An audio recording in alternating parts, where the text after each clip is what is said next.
Kita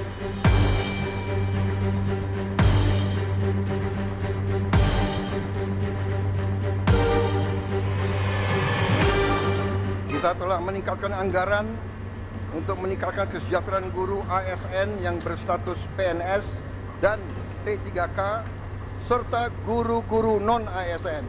Guru ASN mendapatkan tambahan kesejahteraan sebesar 1 kali gaji pokok. Guru-guru non-ASN nilai tunjangan profesinya ditingkatkan menjadi Rp2 juta per bulan. Untuk kesejahteraan guru ASN dan non-ASN naik pada tahun 2025 menjadi Rp81,6 triliun.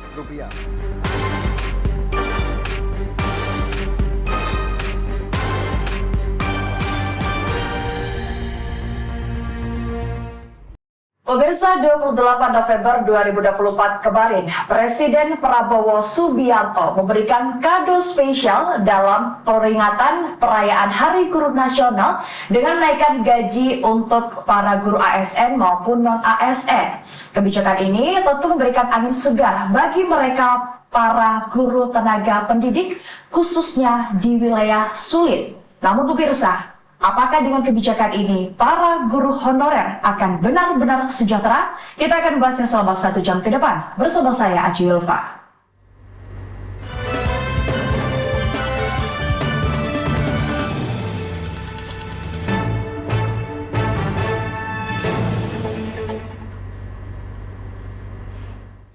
Ya pemirsa, untuk membahas hal tersebut sudah hadir bersama saya di studio KJTV anggota Komisi 10 DPR RI sekaligus Bapak Program Indonesia Pintar, yaitu Bapak Haji Muhammad Tur Purnama Sidik. Bang Pur, apa kabar hari ini? Alhamdulillah sehat. Alhamdulillah sehat. Sebelumnya juga terima kasih Bang Pur sudah berkenan hadir di studio kami untuk memberikan informasi kepada pemirsa dan juga masyarakat nih tentang bagaimana kebijakan kenaikan tunjangan bagi para guru. Bang Pur, mungkin sebelum kita jauh kepada tunjangan yang sudah ditetapkan oleh Presiden Prabowo Subianto beberapa hari lalu, ini mungkin bisa diberikan pandangan Bang Pur, ini gimana sih untuk saat ini pengembangan pendidikan di Kabupaten Jember sendiri seperti apa Bang Pur? Ya, terima kasih Mbak. Jadi selama saya lebih 10 tahun jadi anggota DPR RI dari Dapil Jatim 4, terutama di Kabupaten Lumajang, memang saya melihat bahwa investasi sumber daya manusia, kalau kita melihat skala anggaran yang diinvestasikan di bidang pendidikan, itu menurut saya masih jauh dari kata cukup. Nah, lebih banyak diarahkan untuk mengembangkan sektor infrastruktur. Apakah itu jalan, jembatan, penerangan jalan umum, dan hal-hal yang lain lah yang terkait dengan pengembangan infrastruktur. Itu boleh, tapi menurut saya seharusnya idealnya itu di Jember ini anggaran untuk investasi pendidikan dalam konteks bagaimana kita meningkatkan indeks pembangunan manusianya itu harusnya lebih besar dibanding dengan alokasi untuk infrastruktur tadi. Saya melihat itu yang harus dikoreksi lah ke depan. Apalagi ini sekarang mungkin nanti di bulan Februari atau Maret kita Jember ini akan memiliki bupati baru. Betul. Hasil pilkada kemarin, saya berharap ini menjadi sesuatu yang bisa dipertimbangkan. Artinya memang sejauh ini memang masih belum cukup begitu ya Bang? Menurut saya ya. Masih karena belum cukup. Tingkat kemiskinan masih tinggi, kemudian tingkat partisipasi sekolahnya juga masih kurang, tingkat literasinya masih kurang, partisipasi kuliahnya juga masih kurang. Padahal Jember ini kan banyak sekali perguruan tinggi. Betul. Nah, yang ironisnya itu kan lebih banyak orang-orang di luar Jember yang datang untuk kuliah di Jember dibanding orang asli Jember. Kalau untuk gurunya sendiri Bang Pur, seperti apa kondisinya? Alhamdulillah saya lihat sebenarnya perkembangan 3 tahun kebelakang. Ada upaya-upaya yang cukup serius yang dilakukan oleh pemerintah daerah Kabupaten Jember dalam konteks bagaimana meningkatkan status status teman-teman honorer menjadi ASN P3K. Ya. Saya lihat ada kurang lebih sekitar 3.000-an honorer di Jember yang sudah masuk berubah status menjadi ASN P3K. Ini menurut saya salah satu bukti keseriusan dari pemerintah daerah Kabupaten Jember dalam dalam memastikan bahwa ke depan Jember ini dapat memenuhi kebutuhan guru yang diperlukan di sekolah-sekolah yang ada. Ditambah lagi kemudian ada harapan ini pasti nanti apakah 5 tahun, 10 tahun ke depan indeks pembangunan manusianya akan menjadi meningkat. Itu artinya dalam 3 tahun ke belakang untuk kondisi guru di Jember sendiri ini cukup ada peningkatan. Betul. Dan ada perhatian serius dari ada pemerintah. perubahan status yang cukup signifikan. Sangat signifikan, Iya. begitu ya. Dari honorer ke P3K, ASN P3K. Dan itu cukup serius artinya ya dari pemerintah. Banding dengan daerah sebelah di Kabupaten Lumajang, jauh sekali. Dari Jauh sekali. 1 banding 10 lah. Jadi kalau 1 diangkat menjadi SMP 3 di Lumajang, ya baru 10 orang. Dan saya mendapatkan banyak WA, banyak telepon dari teman-teman honor. Terima kasih loh Bang, perjuangan kita akhirnya sampai kami sudah berubah status dari honorer menjadi ASN. Dan mereka sudah dapat SK semua. Sekarang sebagian sedang mengikuti PPG. PPG. Itu artinya memang sejauh ini untuk kemajuan sendiri di guru profesinya sendiri untuk di Jember ini cukup baik begitu ya Bang. Betul. Cuma untuk pendidikan, kondisi pendidikan memang belum cukup begitu ya. Karena tadi jumlah anggaran yang betul-betul untuk peningkatan SDM-nya, peningkatan sarana prasarana pendidikannya itu masih kurang. Masih kalah lah dengan anggaran untuk jalan, untuk jembatan, untuk pengairan segala macam gitu. Menurut saya apapun alasannya nggak boleh pendidikan itu dijadikan nomor 2. Harus utama. Nomor 1 pendidikan itu. Karena orang bisa menjadi apapun karena pendidikan. Betul. Dia bisa sekolah dan dia bisa melanjutkan sekolah, itu berarti kan meningkatkan kompetensi. Nah, kalau udah kompetensinya bagus, pasti nanti ketika dia kembali ke masyarakat, dia bisa urusan masyarakat. Jadi kalau SDM-nya kurang, mau nggak mau kan Jember bisa ngambil dari luar. Apakah itu orang Surabaya, apakah itu orang Sulawesi. Banyak orang luar suruh ngurusin Jember. Saya yakin sudut pandangnya akan berbeda. Karena secara historis dari kecil sampai dewasa dia nggak tinggal di Jember, dia nggak tahu budayanya seperti apa. Artinya SDM lokal tidak dimaksimalkan begitu ya Bang. Menurut saya. Dan itu untuk mencapai kemajuan tersebut harus seimbang antara guru dan juga kondisi pendidikan begitu ya Bang. Menurut saya antara pendidik dengan peserta didik dengan sarana pendidikan itu harus seimbang. Nggak boleh dikalahkan. Harus seimbang. Agar outputnya nanti pasti akan bagus. Itu artinya memang untuk di Jember sekarang saat ini selama 3 tahun terakhir untuk guru sendiri ini cukup baik kondisinya begitu ya Bang. Ya, secara status sudah berubah. Kemarin honorer, sekarang ASN P3K. Kita belum ngomong apakah sudah sejahtera kan? Nah, itu menurut saya harus kita perbincangan lagi. Karena ukuran sejahtera itu kan subjektif. Betul. Ukuran objektif yang harus kita seriusi ke depan. Oke, aku sudah berubah status nih, sudah punya SK kan gitu, nggak lagi hanya dari kepala sekolah, tapi dari negara kan gitu. Itu kan apresiasi. Status itu kan sebenarnya apresiasi. Oh betul, berarti saya diakui oleh negara. Karena diakui, saya yakin motivasi, semangat akan lebih dibandingkan sebelum. Ada jaminan masa depan.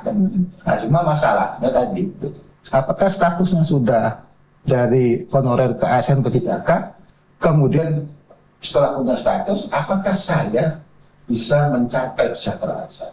Sehingga saya sebagai guru itu bisa konsentrasi penuh.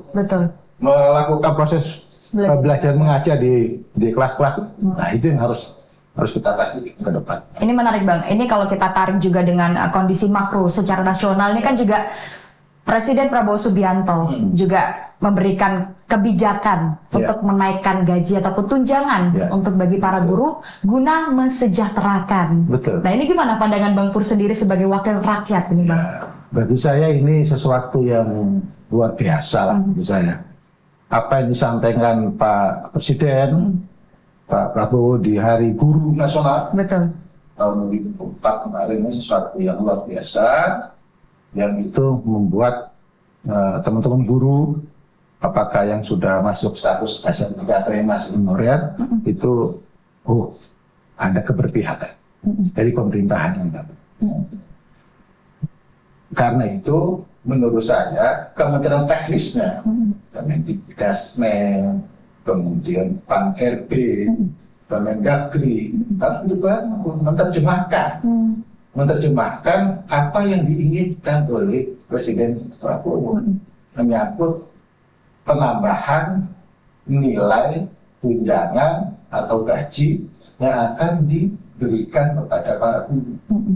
Itu menurut saya harus terukur, harus betul-betul bisa memastikan besarannya itu untuk kesejahteraan minimum dari para guru kita.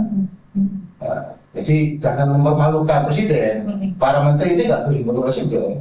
Kalau mempermalukan, saya rekomendasi sebagai ketua komisi pecat aja kan. Iya, benar Bang Pur. Berarti artinya ini sangat bagus gitu ya, menjadi angin segar untuk para guru. Tapi jangan sampai hanya menjadi angin segar. Sampai point pada akhirnya itu menakutkan kita, terus nanti itu saya belum sejahtera, itu bahaya. Iya, betul. Nah, ini juga banyak sekali Bang Pur ini mispersepsi di masyarakat. Ini sebenarnya kenaikan yang seperti apa sih Bang Pur yang disiapkan kebijakan oleh pemerintah sendiri, Bang Pur? Ini ada dua kategori ya.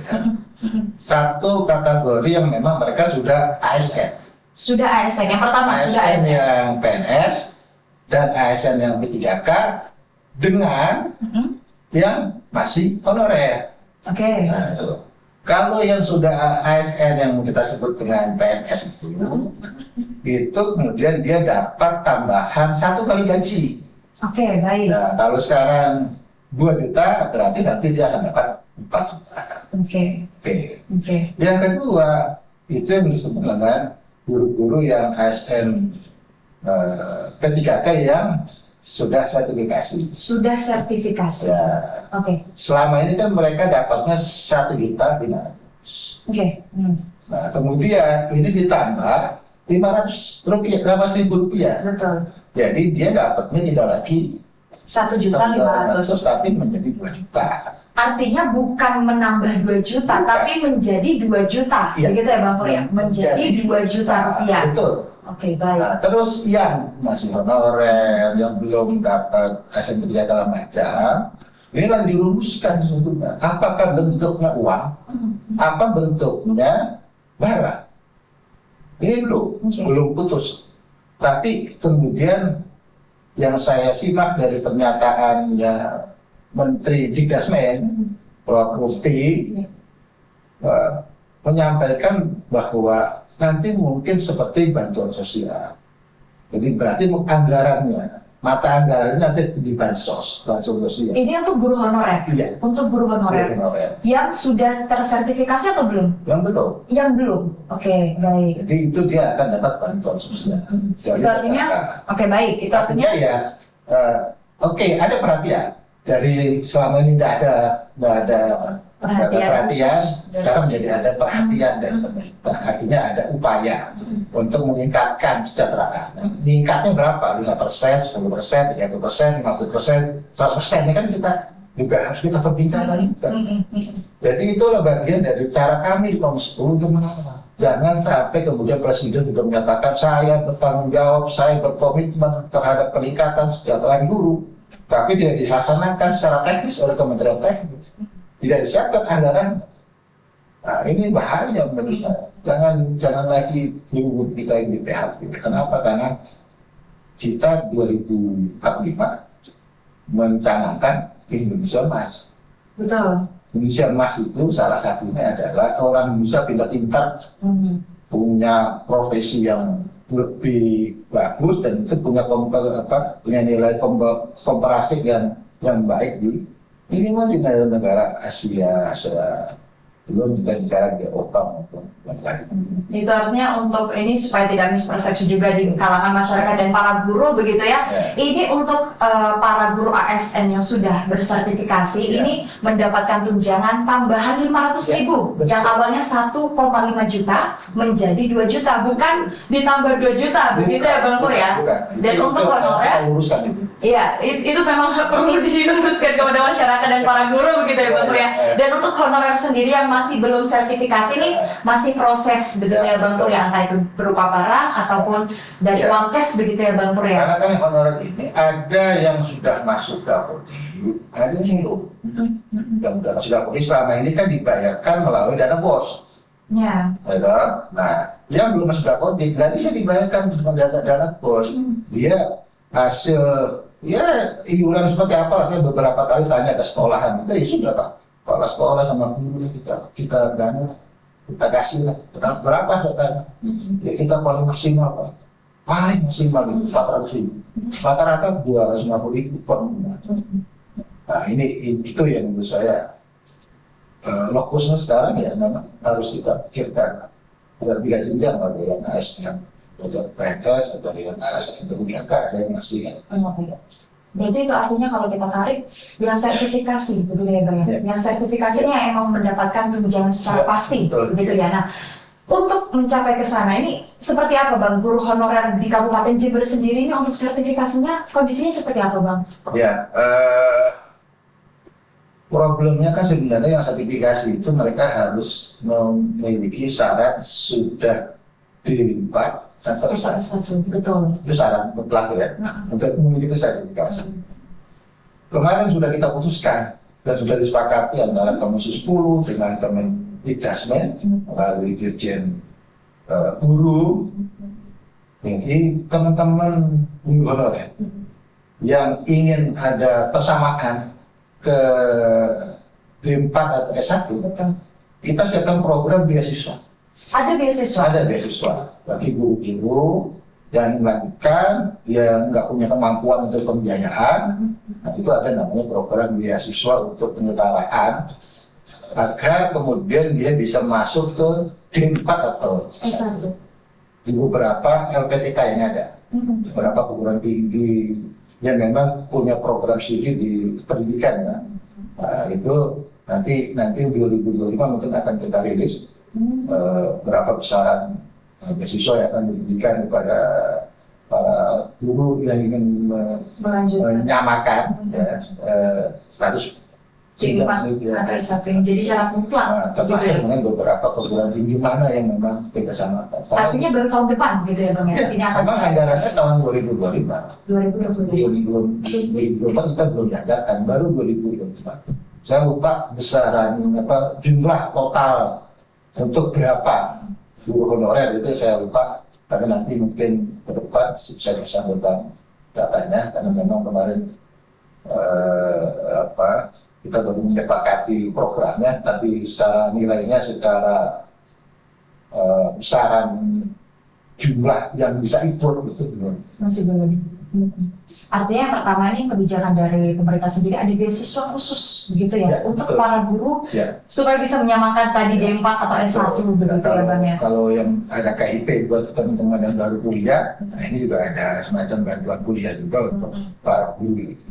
Jadi menurut saya trennya awal-awal ini bagus banget. Bagus begitu Bang. Ya kan itu teman-teman wartawan, teman jurnalis, teman-teman aktivis, terus kawal. Karena kami juga siap kawal. Jangan sampai tadi ada sekat menginap program kita. Ketika bangun itu belum harus mengawal ya Bang ya, supaya terrealisasi begitu ya Bang ya. Termasuk ya karena karena pendidikan adalah urusan yang diotonomisasikan. Betul. Maka menurut saya juga sekarang fokus pengawasan itu harus lebih detail, lebih rinci, lebih tegas, lebih kritis ke pemerintah daerah. Kenapa? Karena 53% anggaran pendidikan itu ditransfer ke daerah.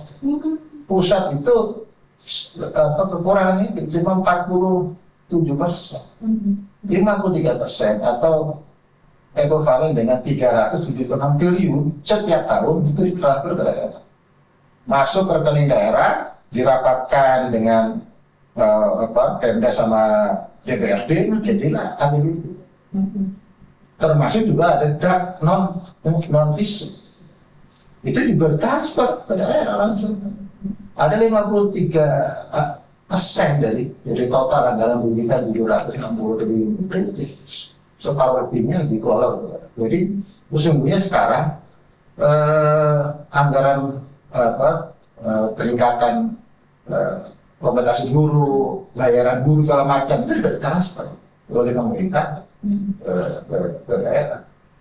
Nah sekarang bagaimana daerah ini mampu menerjemahkan visi dari pusat sampai di daerah. Kalau sampai ini urusan pendidikan otomatisasi nggak selesai diselesaikan oleh daerah, menurut saya sudah tarik lagi ke pusat yang jadi urusan pusat tadi.